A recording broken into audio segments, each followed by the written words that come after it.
ایک ہے کسی کو پکارنا، کسی سے مدد چاہنا، کسی سے کسی کام کے اندر جو ہے کوئی امداد کی خواہش کرنا،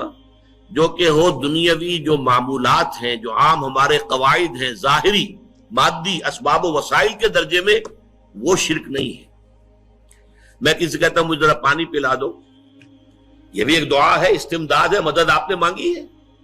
اس سے اپنی ایک ضرورت پوری کرنے کے لیے کہا ہے۔ لیکن کیا ہے یہ کہ گھڑا ہے، وہاں رکھا ہوا ہے، وہاں پانی ہے، اس میں سے پانی لائے گا وہ دے دو۔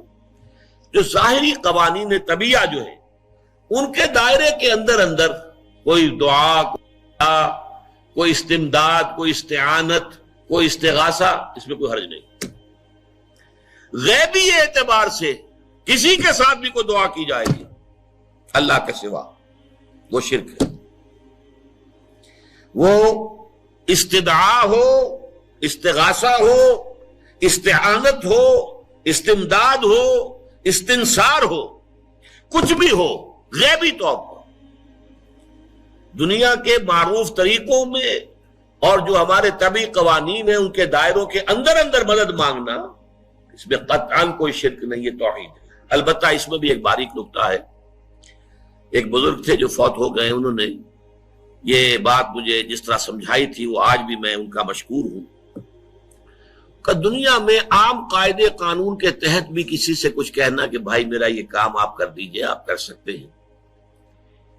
ایک دفعہ کہنا جائز ہے، دوسری مرتبہ یاد دلا دینا کہ شاید بھول گئے، وہ بھی جائز ہے، تیسری مرتبہ کہنا شرک ہو جائے گا۔ تم نے یہ سمجھا ہے کہ تمہارا کام یہی کر سکتا ہے، کام کرنے والا تو اللہ ہے۔ لا فاعل فی الحقیقت ولا مؤثر الا اللہ، حضور نے فرمایا کہ اگر تمہیں جوتا باندھنے کا تسمہ درکار ہو تب بھی اللہ سے مانگو، کسی کے سامنے سوال کا جو ہاتھ جو ہے وہ دراز نہ کرو۔ اللہ نے تمہیں ایک عزت نفس دی ہے، اس عزت نفس کو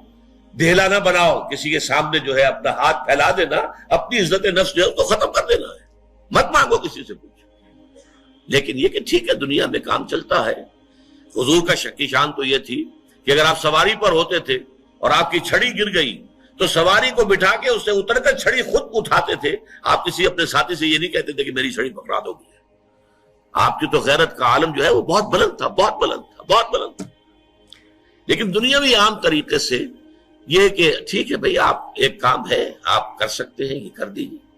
اس نے کہہ دیا ٹھیک ہے میں کروں گا، پھر بھول گیا یا کچھ اور ہوا،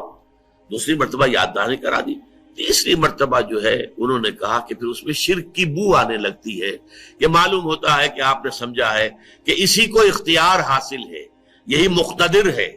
اسی کو آپ کا کام کرنے کا جو ہے وہ پوری قوت اور قدرت حاصل ہے، اور یہ چیز جو ہے یہ شرک کی بو اس میں سے آنی شروع ہو جاتی۔ لیکن یہ ہے